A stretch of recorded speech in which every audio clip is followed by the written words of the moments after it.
Oke, Assalamualaikum warahmatullahi wabarakatuh. Ketemu kembali ya di mata kuliah UMKM dan Koperasi. Kita akan melanjutkan pembahasan pada kesempatan kali ini ya teman-teman tentang koperasi syariah ya.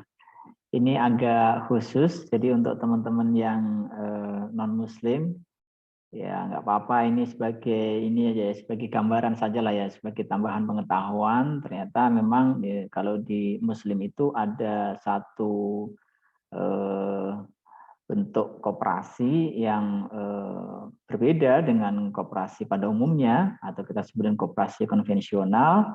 Tapi ada juga yang namanya adalah koperasi syariah, yang mereka memakai sistem yang sedikit berbeda gitu ya. Nah, kita akan coba pelajari bersama. Saya akan share screen dulu ya. Nanti kalau ada istilah-istilah yang kira-kira agak sulit ya santai saja ya, karena memang ada beberapa istilah yang diambil dari bahasa aslinya, dari bahasa Arab. Walaupun juga ada padanan istilah dalam bahasa Indonesia, tapi memang kadang-kadang masih agak sulit dipahami gitu ya, istilah dalam bahasa Indonesianya itu. Nah, tapi sebetulnya materi yang kita pelajari pada kesempatan kali ini sudah banyak banget ya, berada di internet, di YouTube, di buku-buku ya. Jadi nanti kalau misalnya Anda mengalami kesulitan memahami satu makna tertentu, maka dengan sekali googling Anda akan banyak mendapatkan penjelasan ya tentang arti istilah-istilah dalam ekonomi syariah ya. Karena pembahasan ekonomi syariah di Indonesia itu sudah sangat meluas, sumbernya juga sudah sangat banyak, tidak seperti 10-20 tahun yang lalu yang masih sangat terbatas, tapi sekarang ini ekonomi syariah di negara kita ini sudah cukup ini ya, happening lah ya. Pemerintah sendiri juga sudah memberikan perhatian yang sangat luar biasa terhadap perkembangan ekonomi syariah, dan grafiknya terus membaik gitu ya. Sementara kebetulan ya pejuang ekonomi syariah di Indonesia yang dulu merintis ini, Kiai Ma'ruf Amin, itu saat ini menduduki jabatan sebagai Wapres, sehingga posisi ekonomi syariah ini semakin mendapatkan angin segar lah kalau ya Bapak lihat ya. Banyak event-event internasional, banyak event-event yang skalanya luar biasa itu disupport penuh oleh pemerintah yang berhubungan dengan perkembangan ekonomi syariah. Bahkan sudah ada komite nasional ya, KS itu ya, Komite Nasional Ekonomi Keuangan Syariah sudah ada. Dan itu bergerak terus memberikan edukasi ya kepada masyarakat tentang literasi ekonomi syariah. Cuman kita nggak akan bahas ekonomi syariah secara umum, kita akan langsung sedikit kupas tentang koperasi syariah ya, karena memang mata kuliah yang kita bahas berhubungan dengan koperasi ya. Oke, kalau dilihat dari akad ya, akad usahanya ya, kita koperasi syariah ini identik dengan persekutuan ya, atau bahasa Arabnya itu syirkah ya, syirkah. Karena apa? Karena di sana itu ada beberapa orang bersatu ya kan, kemudian menyatukan modal ya.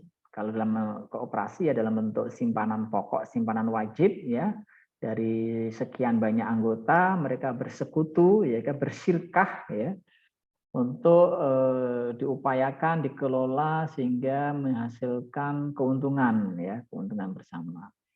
Sebenarnya PT itu juga syirkah ya, karena PT itu kan juga perpaduan dari dua modal ya, minimal ya dua atau lebih kan gitu, dari beberapa orang yang menyatukan modal mereka untuk kemudian diupayakan bersama sehingga menghasilkan keuntungan. Ya, jadi sebenarnya PT juga bentuk syirkah ya, salah satu bentuk syirkah.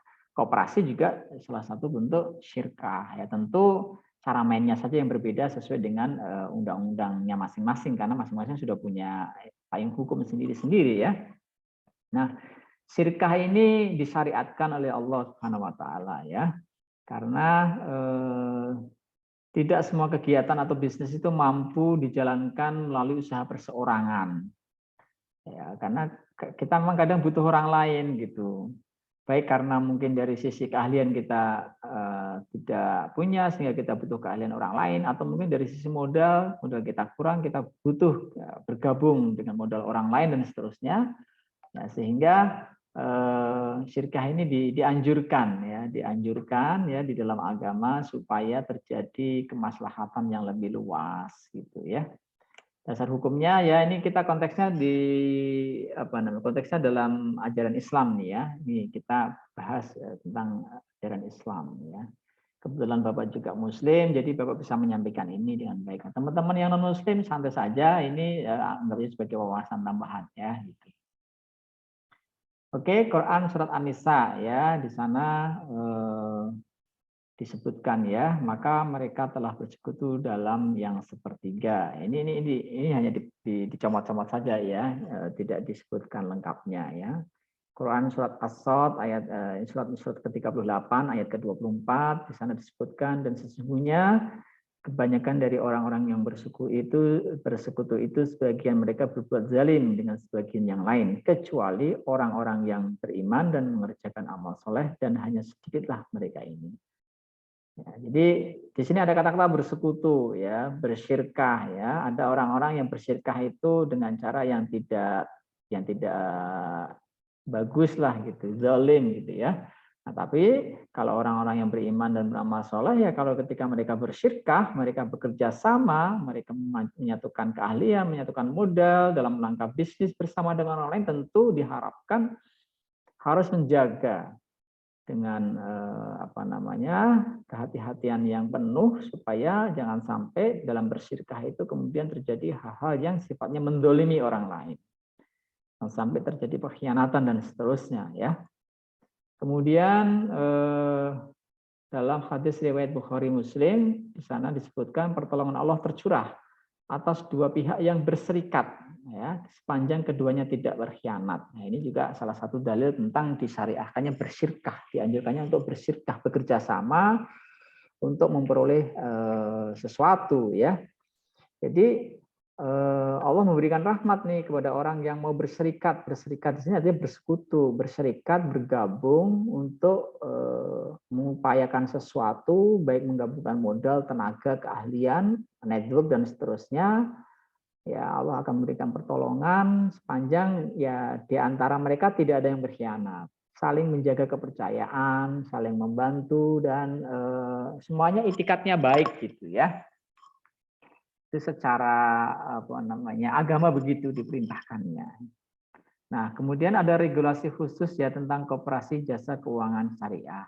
Jadi biasanya kalau koperasi syariah itu bentuknya secara badan hukum itu adalah KJKS ya, Koperasi Jasa Keuangan Syariah. Nah, ini ada payung hukumnya, Keputusan Menteri Koperasi dan UKM nomor 91 tahun 2004 ya. Dan juga keputusan Menteri Koperasi dan UKM ya, nomor 35 tahun 2007 tentang pedoman operasional manajemen koperasi jasa keuangan syariah dan unit jasa keuangan syariah. Jadi koperasi syariah itu ada payung hukumnya, yaitu peraturan Menteri UKM dan Koperasi ya. Sana badan hukumnya koperasi jasa keuangan syariah, walaupun kadang-kadang nggak disebutkan. Ya. Kalau kita lihat misalnya ada BNT, Baitul Mal wa Tamwil, dia kan nggak menyebutkan koperasi itu. Tapi biasanya badan hukumnya secara legal itu yang dipakai adalah KJKS ini, Koperasi Jasa Keuangan Syariah. Ya.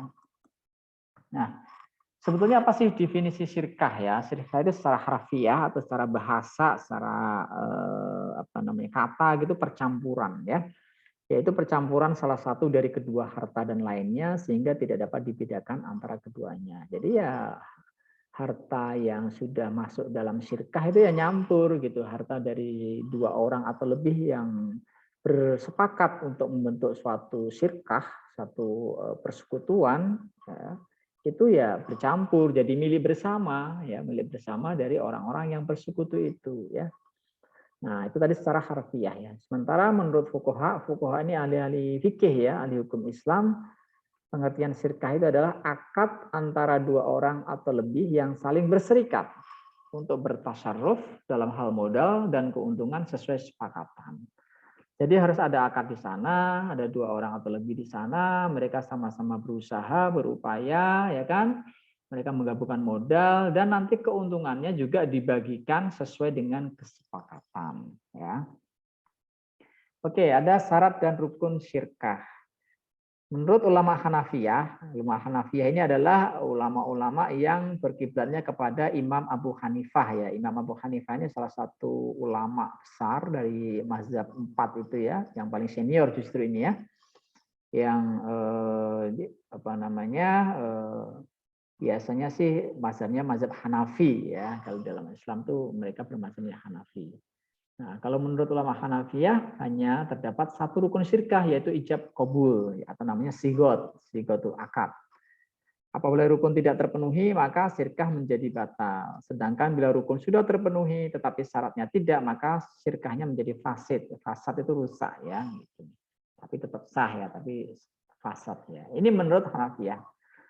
Menurut yang lain mungkin ada ya teman yang nggak kita bahas di sini kan, ada kalau mazhab 4 itu kan ada 4 imam ya. Hanafiyah ini Imam Hanafi ya, Imam Abu Hanifah itu disebut dengan Imam Hanafi, kemudian ada Imam Malik, ada Imam Syafi'i dan ada Imam Hambali atau Imam Ahmad bin Hambal kan ada 4. Biasanya 4 orang imam inilah yang menjadi rujukan besar ya kaum muslimin dalam memutuskan suatu hukum. Dia mengacunya kepada pendapat siapa ya, pendapat dari Imam 4 ini. Imam 4 ini imam yang sangat masyhur ya dalam dunia fikih Islam, yang pendapatnya banyak sekali dirujuk ya ketika ada pertanyaan-pertanyaan yang berhubungan dengan hukum Islam ya. Kemudian ketentuan umum atau syarat dalam syirkah, yang pertama masing-masing pihak yang berserikat memiliki kewenangan melakukan tindakan hukum atas nama persekutuan dengan izin pihak lain ya. Jadi masing-masing pihak yang berserikat bisa punya kewenangan ya untuk melakukan perbuatan hukum atas nama persekutuan. Tentu atas kesepakatan atau izin dari sekutu yang lainnya ya. Kemudian ada sistem pembagian keuntungan. Ditetapkan secara jelas nisbahnya berapa gitu. Mau 60 40, 40 60, 50 50 ya. Ini nisbah ini ditetapkan secara persentase. Ya, kemudian pembagiannya mau ditetapkan tahunan, 3 bulanan, itu disepakati sejak awal silahkan. Ya, tapi pembagian keuntungan itu yang penting ini ya nisbahnya ya dari keuntungannya bukan dari modal. Ya, misalkan keuntungannya 100, maka misalnya kesepakatan nisbahnya dibagi antara 2 orang yang bersekutu misalkan 60%, 40%, maka ya yang si A misalkan 60%, maka 60% kali 100 dia dapat 60. Si B misalkan dia 40%, maka dia akan dapat 40% kali 100 dia akan dapat 40. Itu namanya nisbah bagi hasil. Dari keuntungan ya, bukan dari modal. Ya, kalau yang konvensional bisa jadi modal dan itu riba gitu. Kalau dalam pengertian konteksnya konteks pembahasan ini gitu ya. Misalnya dapat bagi hasil 10% dari modal. Nah, ini kalau dalam konteks ekonomi syariah tidak dibenarkan. Kenapa? Karena dari modal gitu. Padahal hasil belum tentu seperti fix seperti itu. Karena kan hasil bisa jadi naik turun, bisa jadi tidak sesuai harapan dan seterusnya. Jadi namanya nisbah bagi hasil itu ya dari keuntungan real berapa kemudian dibagi berdasarkan persentase nisbah yang disepakati ya, bukan dari modal. Nah, kemudian lanjut ya. Sebelum dilakukan pembagian, seluruh keuntungan yang didapat itu menjadi milik bersama. Ya, ketika memang ini namanya kan tadi sudah sepakat bersirkah, menyatukan modal, maka otomatis keuntungan itu juga menjadi milik bersama. Ya, selama memang belum saatnya dibagi gitu ya. Dengan demikian sejumlah keuntungan tertentu yang dihasilkan salah satu pihak merupakan kepemilikan syirkah dan tidak boleh dipandang sebagai keuntungan pribadinya. Kalau dia memang bertindak atas nama syirkah, maka keuntungan yang diperoleh mungkin dari transaksi yang dilakukan oleh salah satu sekutu itu tetap menjadi keuntungan syirkah ya. Jadi tidak boleh diklaim sebagai keuntungan pribadi ya. Sampai apa? Sampai waktunya kemudian nanti pembagian keuntungan secara bersama-sama ya.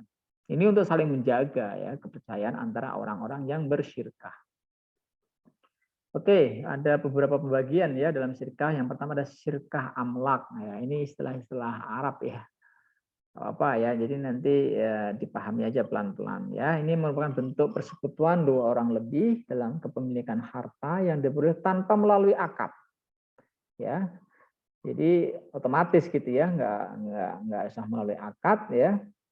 Jadi dari segi sifatnya Syirkah amlak ini namanya amlak dalam milkun ya, kepemilikan ya, persekutuan dalam kepemilikan ya. Jadi milik itu sebenarnya berasal dari bahasa Arab ya. Gitu ya. Itu dapat dibedakan jadi dua macam. Yang pertama ada syirkah amlak ijbariyah, artinya syirkah yang terjadi tanpa adanya kehendak masing-masing pihak. Ini syirkah yang muncul bukan atas keinginan orang yang bersyirkah. Ya, kenapa demikian? Karena syirkah ini ada dengan sendirinya meskipun tanpa melalui usaha tertentu. Misalnya persekutuan atau syirkah terhadap harta peninggalan warisan yang mereka terima dari orang yang wafat, ya kan? Otomatis kan menjadi milik para ahli waris kan gitu. Kemudian ada juga syirkah amlak ikhtiariyah, ya.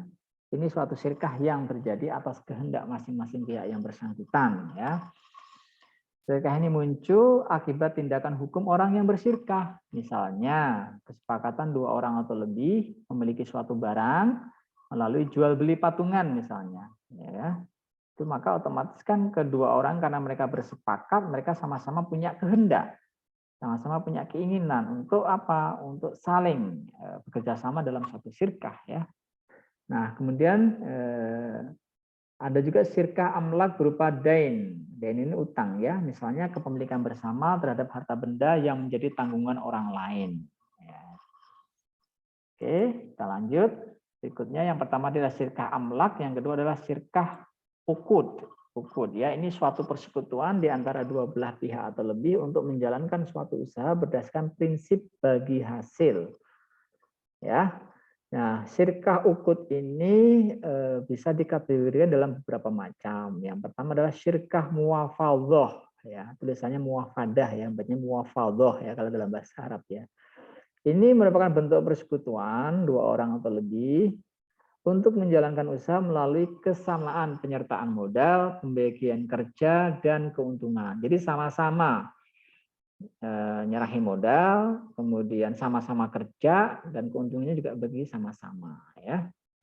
Nah, di samping itu ada persyaratan lain ya yang berlaku dalam syirkah muwafadhah ini, yaitu masing-masing sekutu berhak menjadi wakil bagi mitranya ya, karena dari awal sudah sepakat sama-sama nyerahin modal, sama-sama mengelola, sama-sama berbagi keuntungan, maka salah satu dari pihak yang bersekutu ini bisa menjadi wakil dari mitra lainnya ya. Misalnya orang yang bersekutu melalui penyertaan modal untuk membeli suatu barang kemudian dijual kembali agar mendapatkan keuntungan, itu boleh ya dia mewakili yang lainnya. Berikutnya syirkah inan ya. Ini bagian-bagian dari syirkah ukud ya. Yang pertama adalah syirkah muwafadhah, yang kedua adalah syirkah inan. Ini adalah syirkah antara dua orang atau lebih untuk menjalankan usaha atau perdagangan dengan keuntungan atau kerugian ditanggung bersama ya. Ini umumnya memang begitu ya. Syirkah inan ini sesuatu yang sangat umum dan keuntungan tanggung bersama, kerugian juga ditanggung bersama. Berikutnya ada syirkah abdan. Ini adalah syirkah antara dua orang atau lebih untuk menjalankan suatu pekerjaan tertentu secara bersama ya. Pekerjaan ini bisa proyek ya, atau bisa orderan-orderan tertentu secara bersama-sama. Nah, pada syirkah ini tidak mewajibkan adanya kesamaan keahlian atau kemampuan, melainkan mensyaratkan pekerjaan halal. Yang penting pekerjaannya halal, ordernya halal. Tidak harus sama setoran modalnya, tidak harus sama keahliannya, tidak harus sama berbagi kerjanya ya, tapi yang penting orderannya, pekerjaannya itu harus halal. Nah, keuntungan yang diperoleh dari kerja itu dibagi berdasarkan kesepakatan ya. Jadi bagiannya boleh sama, boleh tidak di antara mereka, di antara para syarik. Syarik ini adalah orang yang berserikat, bersyirkah. Ya, dalam syirkah abdan ya, misalkan dapat proyek tertentu, kemudian ada kesepakatan bagi hasilnya misalkan let's say 3 orang. Bagi hasilnya misalkan 50%, 30%, 20%, total 100% ya. Mungkin sesuai dengan kontribusi ya. Mungkin kontribusinya berbeda-beda atau mungkin keahliannya berbeda-beda. Atau mungkin yang mengerjakannya porsinya berbeda-beda. Ini bagi hasilnya bisa ditentukan berdasarkan persentase kontribusi yang diberikan oleh masing-masing sekutu misalnya ya. Nah, berikutnya syirkah wujuh ya, ini kerjasama dua orang atau lebih yang dipercaya untuk membeli suatu barang tanpa modal, kemudian dijual kembali secara tunai agar mendapatkan keuntungan yang dibagi berdasarkan kesepakatan. Ya, itu agak mirip-mirip juga ya sebenarnya. Ya. Cuman ada kekhususan ya, ini untuk membeli barang tanpa modal, kemudian dijual kembali secara tunai. Kenapa disebut syirikah wujuh? Karena didasarkan pada kedudukan, ketokohan atau keahlian wujuh seseorang di tengah masyarakat. Ya. Ya biasanya kan orang kalau dipercaya ya kan dia bisa di dalam tanda kutip ya bisa dipakai untuk mengakses sesuatu kan gitu. Bisa membeli barang pakai nama dia karena dia sudah dipercaya misalnya, nggak usah pakai modal dulu ya kan.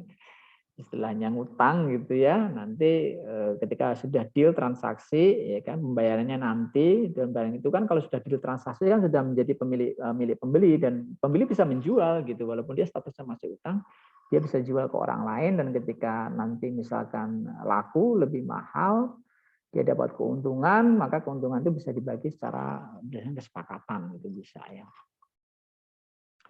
Oke, sekarang bagaimana aplikasi syirkah dalam pendirian koperasi di Indonesia ya?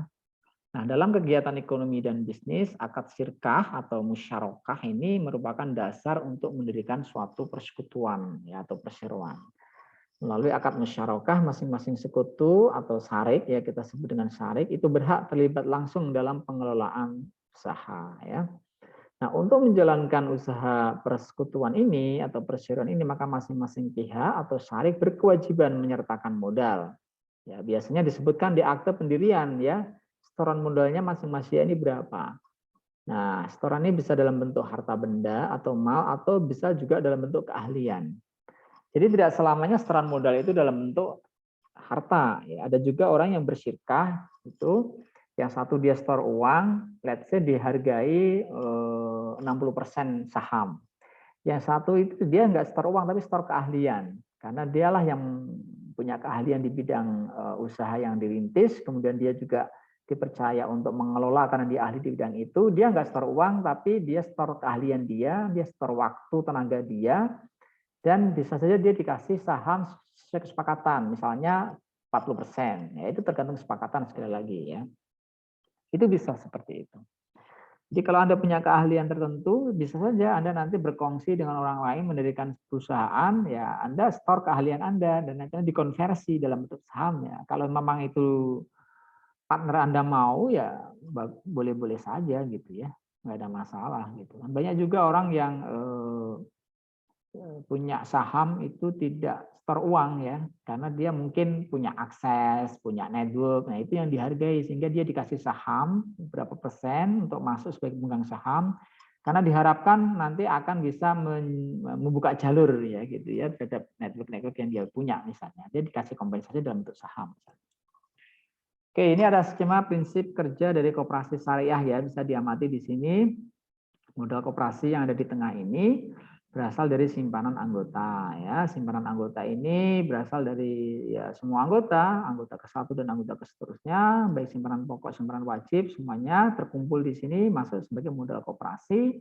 Kemudian dikelola ya, diharapkan dengan pengelolaan itu melalui usaha-usaha yang ada akhirnya nanti akan menghasilkan keuntungan. Nah, keuntungan ini sebagian akan masuk dalam dana cadangan. Dana cadangan ini kembali menjadi modal koperasi dan sebagian dibagikan ke anggota dalam bentuk SHU ya, sisa hasil usaha ya. Kalau di PT dalam bentuk dividen, nah, itu dibagikan ke seluruh anggota. Sudah mirip ya dengan koperasi konvensional ya. Kalau dari sisi logik ini ya. Nah, kemudian tujuan pengembangan koperasi berdasarkan prinsip syariah yang pertama adalah meningkatkan program pemberdayaan ekonomi ya, khususnya untuk UMKM ya melalui koperasi dengan sistem syariah ya. Gampangnya ya sistem bagi hasil ya syariah itu, tidak sistem bunga gitu ya. Kemudian mendorong kehidupan ekonomi syariah dalam kegiatan usaha mikro kecil menengah khususnya ekonomi Indonesia dan umumnya. Dia meningkatkan semangat dan peran serta masyarakat dalam kegiatan koperasi berbasis syariah. Nah, ini kemudian larangan riba dalam koperasi simpan pinjam ya. Oke. Istilah riba itu dalam bahasa Arab artinya adalah tambahan atau ziyadah ya. Atalanya adalah bertumbuh atau membesar ya. Sementara secara terminologi atau istilah adalah pengambilan tambahan dari harta pokok secara batil sehingga hukumnya diharamkan ya. Nah, kalau riba dalam fikih itu identik dengan istilah bunga ya, kalau dalam ekonomi perbankan ya atau bisnis konvensional ya, termasuk diantaranya sistem koperasi yang memakai koperasi simpan pinjam yang memakai istilah bunga ya. Tapi ini masih ini ya, artinya wilayah ini adalah wilayah yang ijtihadiyah ya, wilayah yang debatable, wilayah yang memang ijtihad dari beberapa ulama dan hasil ijtihadnya itu memang berbeda-beda ya. Semua ulama sepakat ya kalau riba itu haram ya. Itu semuanya sepakat. Tapi tidak semua ulama sepakat apakah bunga bank itu riba ya, termasuk riba. Kalau ribanya udah pasti haram, tapi apakah transaksi perbankan yang ada sekarang di perbankan konvensional itu masuk riba atau tidak dengan karakteristik yang sudah dijelaskan masing-masing, itu selalu ada 3 pendapat ya. Dari dulu sampai sekarang itu selalu ada 3 pendapat. Pendapat yang pertama mengatakan ya bunga itu haram, itu pendapat yang pertama. Pendapat yang kedua, bunga itu halal ya dengan berbagai argumentasi dan dasarnya, dan mereka juga ulama-ulama terkemuka juga ya yang mengatakan. Jadi masing-masing punya ini sendiri-sendiri, punya dalil dan punya pertimbangan ya.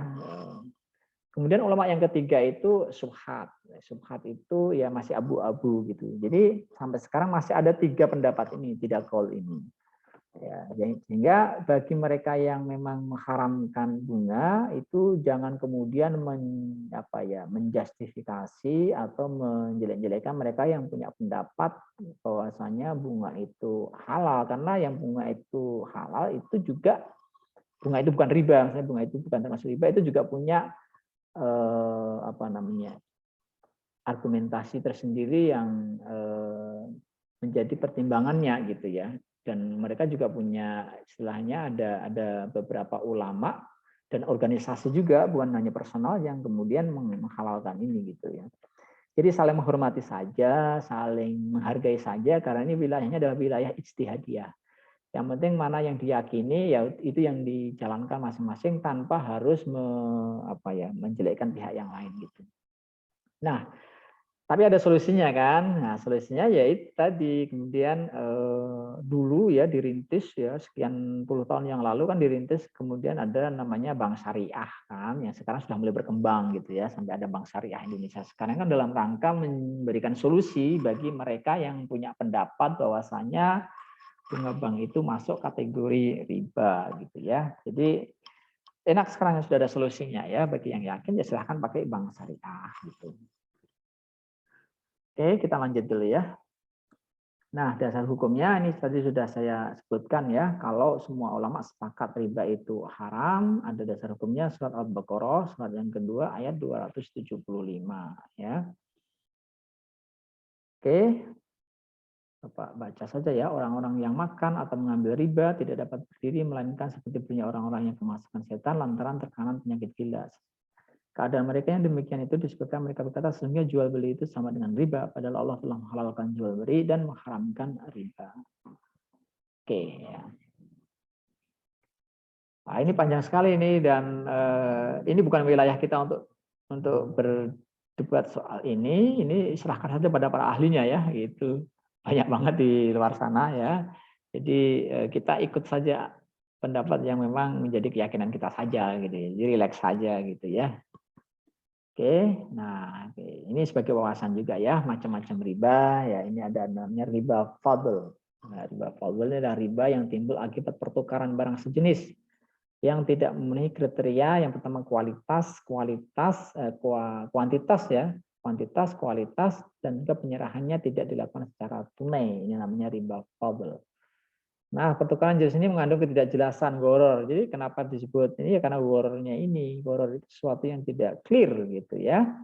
Abu-abu, ini kalau bisa dihindari ya. Tuh, dalam ekonomi atau bisnis riba jenis ini dapat diterima pada transaksi jual beli valuta asing dan emas yang tidak dilakukan secara tunai. Jadi sebaiknya kalau kita memang nukar uang valuta asing, yang pertama harus tunai, yang kedua sebutuhnya saja gitu ya, tidak ditumpuk-tumpuk. Sebutuhnya itu ya hanya untuk kebutuhan transaksi kita. Misalnya kita mau keluar negeri, butuh uang dalam bentuk mata uang asing, ya kita tukernya sebutuhnya aja, seperlunya saja gitu. Tidak digunakan untuk motif spekulasi, kemudian memperdagangkan, kemudian menumpuk-numpuk dan lain seterusnya ya. Berikutnya adalah riba nasi'ah. Ya, ini riba yang timbul karena adanya hutang pihutang yang tidak memenuhi kriteria untung muncul bersama risiko. Ya, jadi yang namanya untung itu yang munculnya bersama risiko. Ada orang-orang yang punya apa namanya inginnya itu untung saja, nggak mau risiko, ya nggak bisa ya. Ya namanya untung itu ya selalu disertai dengan risiko. Yaitu sudah hukum alam ya. Jadi ya biasanya ya orang-orang yang apa namanya memperoleh keberuntungan itu ya memang mereka itu siap gitu dengan risiko-risiko yang menyertainya gitu ya. Oke, ini riba jahiliyah ya, ini riba yang paling basic ini ya. Hutang dibayar lebih dari pokoknya karena peminjam tidak mampu melunasi hutangnya setelah jatuh tempo. Tidak mampuan utang mengembalikan utang ini kemudian dimanfaatkan oleh kreditur untuk mengambil keuntungan. Nah, ini awal mulanya itu kenapa riba itu sangat dibenci karena ini ada ceritanya begini. Ada orang yang kesulitan. Ya, buat makan aja susah. Kemudian karena kesulitan hidup itu dia terpaksa harus pinjam untuk mempertahankan hidup. Nah, kemudian ketika sudah pinjam, karena kondisinya memang sangat kurang, dia nggak mampu mengembalikan pinjaman itu. Ketika jatuh tempo ditagih, dia nggak mampu. Nggak ada untuk mengembalikan itu. Nah, si kreditur atau yang meminjamkan itu karena si peminjam itu nggak bisa mengembalikan jatuh tempo, memberikan beban tambahan ya dalam bentuk apa? Bunga gitu ya. Oh, kalau begitu kamu harus kembaliin dalam bentuk segini gitu. Dan ketika dia tidak berhasil mengembalikan, maka dilipat gandakan lagi beban itu. Berarti harus kembali lagi dalam bentuk segini. Jadi menggulung bunganya terus menerus. Ya, istilahnya itu ada afam mudo afah gitu. Berlipat-lipat gitu ya. Nah, inilah konteks ketika zaman Nabi kenapa riba itu sangat dibenci, karena memang ini orang udah sangat kesusahan, pinjam buat makan, kemudian dia tidak mampu mengembalikan, kemudian dibebani bunga, dilipetin bunganya karena memang menggulung terus karena tidak mampuannya, sehingga makin lama makin susah nih orang gitu ya. Itu awalnya seperti itu gitu ya. Mungkin konteksnya sedikit berbeda dengan beberapa case sekarang ya yang ada di perbankan ya itu.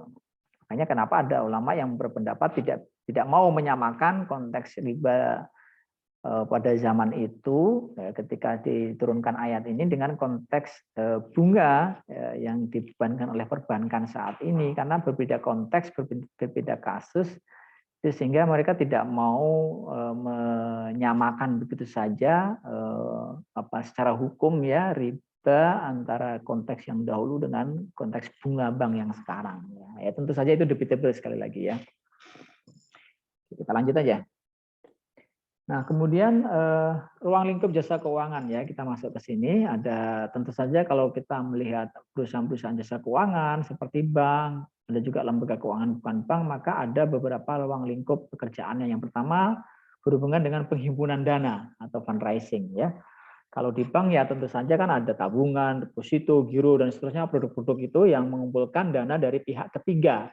Bahkan dana dari pihak ketiga itu bisa jadi mendominasi ya, namanya DPK ya, dana pihak ketiga itu bisa 90% dari total aset perbankan.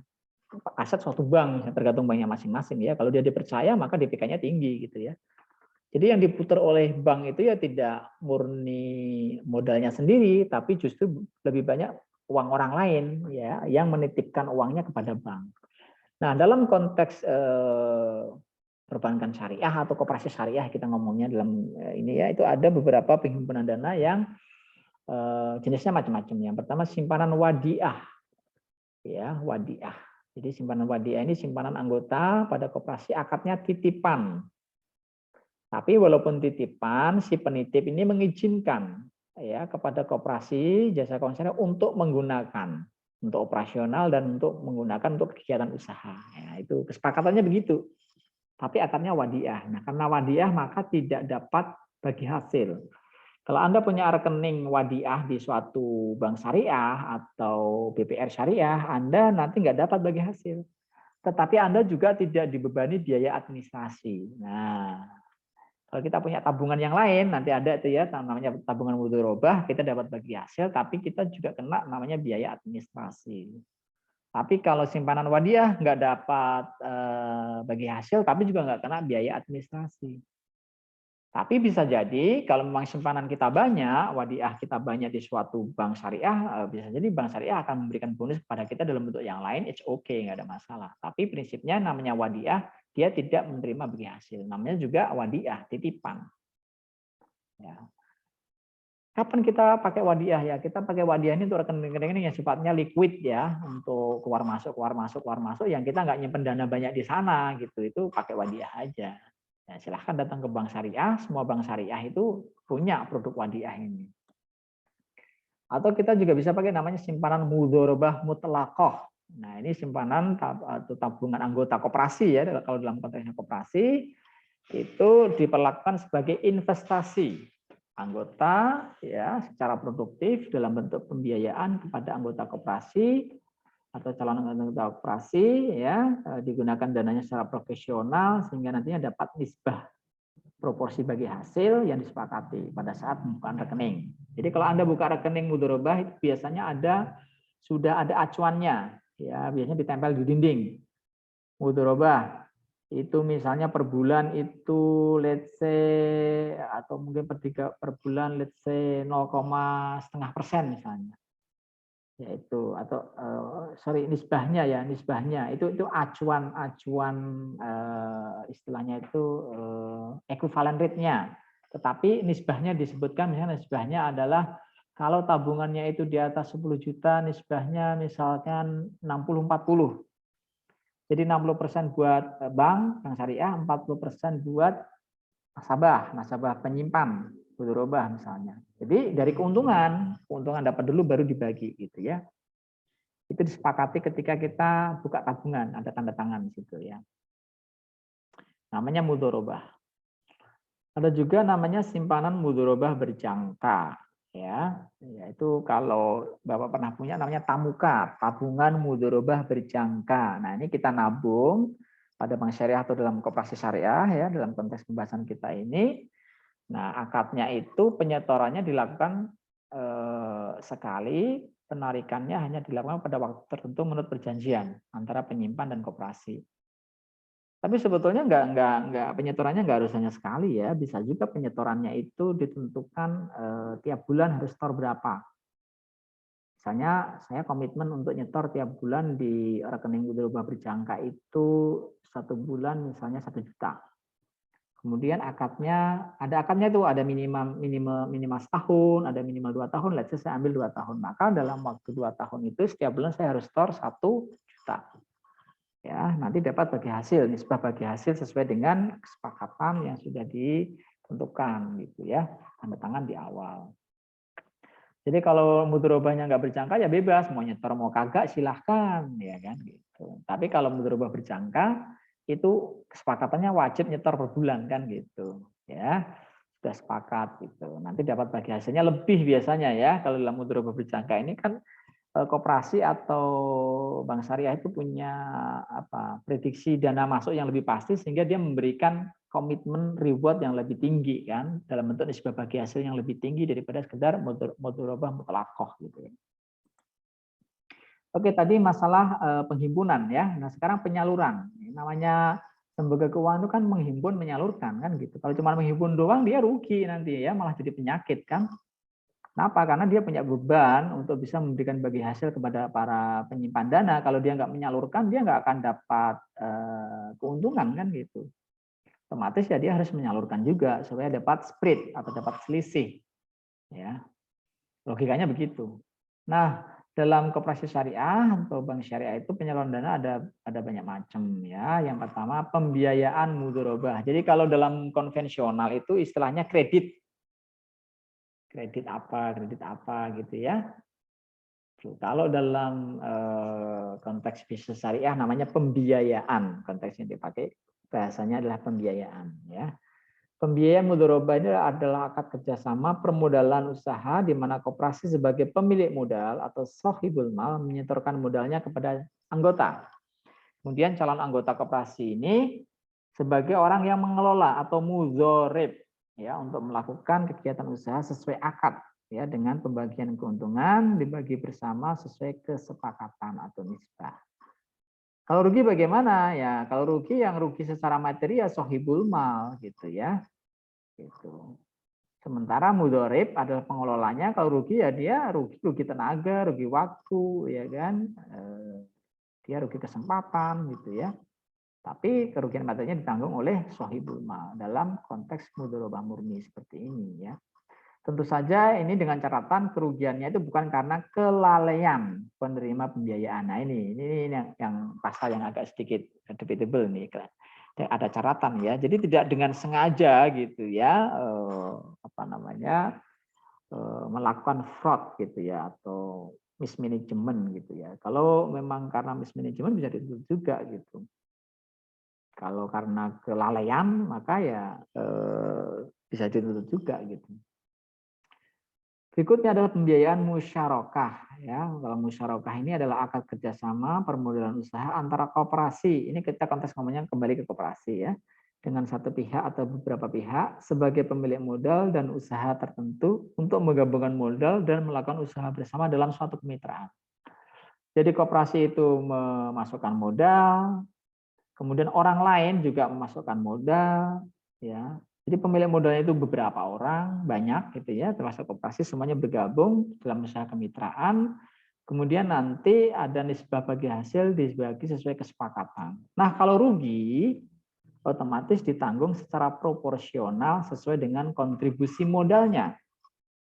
Misalkan koperasi kontribusinya 40% atau 60%, maka ya nanti kalau dia proporsi rugi dibagi berdasarkan kontribusi modalnya 60%. Sementara yang lainnya, misalkan 3 orang ya itu biasanya 40%, maka dia menanggung kerugian sesuai proporsinya 40%. Tapi kalau keuntungan itu enggak berdasarkan modal ya. Pembagian nisbah bagi hasil keuntungan itu berdasarkan kesepakatan. Jadi walaupun misalkan modalnya 60% dari total, bisa saja mereka bersepakat bagi hasilnya untuk yang si A yang 60% ini mungkin enggak 60%, tapi misalkan 50% aja. Itu boleh-boleh saja gitu kalau kesepakatan. Tapi kalau rugi itu dibebankannya itu proporsional berdasarkan kontribusi modal.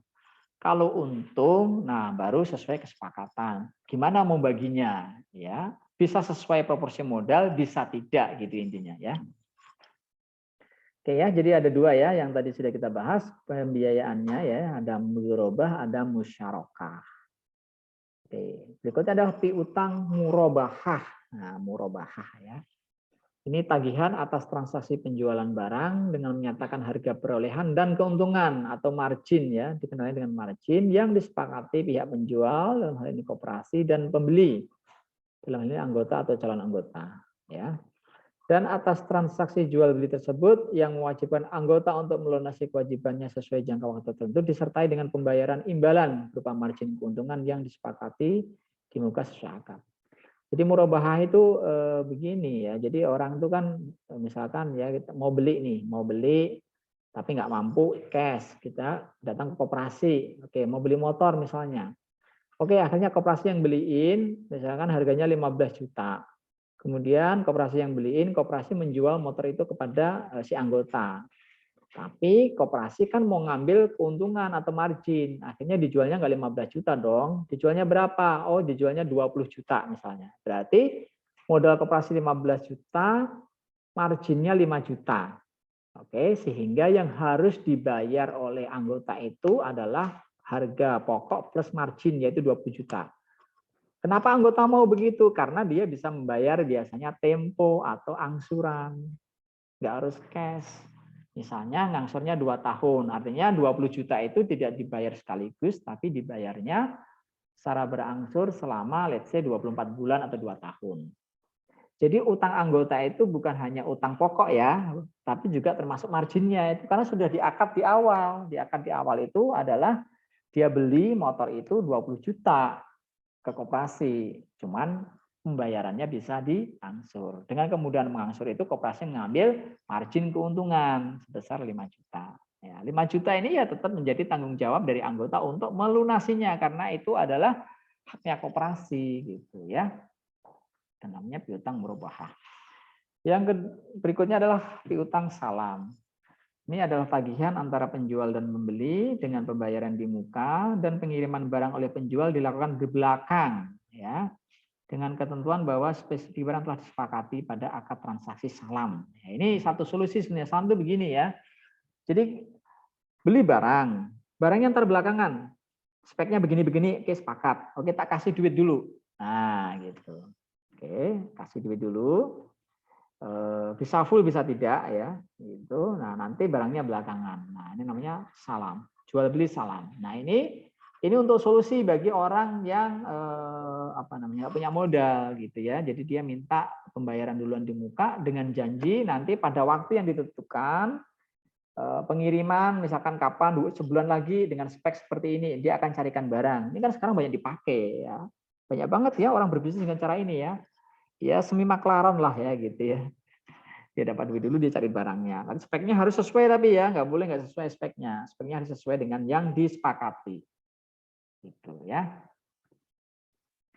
Oke, berikutnya adalah piutang istisna. Ini adalah tagihan atas akad transaksi jual beli barang dalam bentuk pemesanan pembuatan barang dengan kriteria dan persyaratan tertentu yang disepakati. Kalau istisna ini kita pesan barang, tapi manufaktur gitu ya. Jadi barangnya itu bukan barang dagangan. Kalau yang salam kan bisa barang dagangan gitu, maksudnya barangnya udah jadi nggak ada proses manufaktur. Kalau istilahnya manufaktur, misalkan gini, pesen mebelnya belum dibikin misalnya, speknya khusus kayak gini, masih dalam bentuk kayu bisa jadi kan gitu. Nanti baru mau diolah di manufaktur, di pabrik. Nah, pesan dengan spek begini misalnya ya, nah, itu namanya istisna tuh. Ya. Itu pesen duluan, nanti harus diserahkan sesuai dengan kesepakatan gitu. Ada proses manufaktur ya, bedanya dengan salam kalau di istilahnya ada proses manufaktur. Nah, biasanya ya orang kalau pesen di sini kan ada DP dulu ya. Ada DP dulu, kemudian bisa juga diangsur atau bayarnya juga nanti bisa di kesepakatan. Ya ini banyak banget dipakai ya. Kita kan terbiasa ya pesen sesuatu, pesen dulu nanti bayarnya begini-begini, barangnya baru dibikinin gitu. Ya, itu namanya istisna. Berikutnya ijarah ya, ijarah itu sewa menyewa kata kuncinya ya. Tagihan akad sewa menyewa antara muajir itu lesor atau penyewa dengan mustajir atau lese atau yang menyewakan ya atas makjur ini objek sewanya untuk mendapatkan imbalan atas barang yang disewakannya. Ya, ini sewa menyewa kita sudah biasa lah ya dalam kehidupan sehari-hari ya, transaksi sewa menyewa ini sudah sangat umum lah ya, nggak perlu terlalu banyak kita bahas nih ya. Yang penting harus clear ya transaksinya, berapa nilai sewanya, jangka waktunya, cara bayarnya dan seterusnya harus disepakati. Kalau perlu kalau memang nilainya besar ya pakai notaris gitu ya biar lebih kuat perjanjian sewa menyewanya. Berikutnya ada korb. Nah, korb ini adalah kegiatan transaksi dengan akad pinjaman dana non komersial. Kalau tadi ada mudharabah ya, ada nanti bagi hasil gitu ya, itu komersial tuh masih. Kalau korb ini non komersial. Jadi benar-benar minjamin tanpa ada kesepakatan bagi hasil ya. Yang penting balikin pokoknya aja kepada yang meminjamkan. Kenapa? Memang tujuannya untuk menolong saja, namanya korb. Atau ada juga yang namanya qardul hasan, pinjaman qardul hasan. Nah, ini banyak dilakukan oleh lembaga zakat nih. Lembaga zakat itu ada yang menyisihkan sebagian dana dalam bentuk produk qardul hasan, ini dipinjamkan kepada fakir miskin yang mau bisnis tertentu, dimodalin, tapi akadnya qardul hasan. Qardul hasan Itu dalam konteks ini ya harus dikembalikan lagi, bukan hibah ya, kembalikan lagi tapi tanpa bagi hasil atau tanpa bunga lah kalau bahasa umumnya gitu, bahasa yang konvensional tanpa bunga. The Corp. Ini mulia sekali sebenarnya kalau Corp ini ya. Ada dana-dana Corp ya. Memang dari lembaga-lembaga sosial Islam ada dana Corp. Dan ini membantu sekali para fakir miskin yang mereka tidak punya kemampuan untuk membangun bisnis karena ketiadaan modal. Ya sebaiknya sih pakai Corp ini. Tapi tentu jumlahnya kalau Corp terbatas ya. Kalau jumlahnya udah tinggi ya biasanya nggak Corp. Kalau jumlahnya gede ya biasanya udah langsung masuk ke transaksinya ya mudharabah biasanya ya. Ini Corp nilainya kecil-kecil lah. Ya, ini memang benar-benar untuk menolong mereka yang sangat kesusahan sehingga bisa membangun usahanya dan bisa memperpanjang hidupnya gitu ya. Jadi lebih ke sosial banget lah kalau Corp ini. Oke, itu ya pembahasan kita tentang koperasi syariah. Ada beberapa istilah yang baru mungkin ya yang Anda temukan. Oke, nggak ada masalah ya. Nikmati saja. Kalau ada yang masih ragu-ragu silahkan perdalam lagi, banyak banget sumber-sumber pembelajaran di internet ya tentang bisnis syariah. Ya, syariah sekarang lagi happening lah ya yang berhubungan dengan syariah ya. Ke depan juga Bapak yakin makin maju lah ya bisnis syariah ini.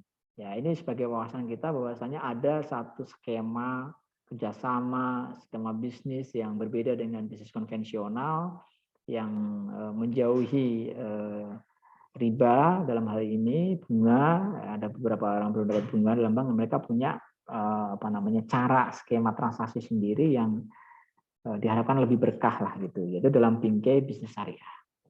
Oke, itu ya pengantar materi dari Bapak untuk diskusi pada kesempatan kali ini. Silahkan kalau ada yang mau bertanya dan berpendapat, ya kita bisa sambung dengan diskusi di grup. Terima kasih. Assalamualaikum warahmatullahi wabarakatuh.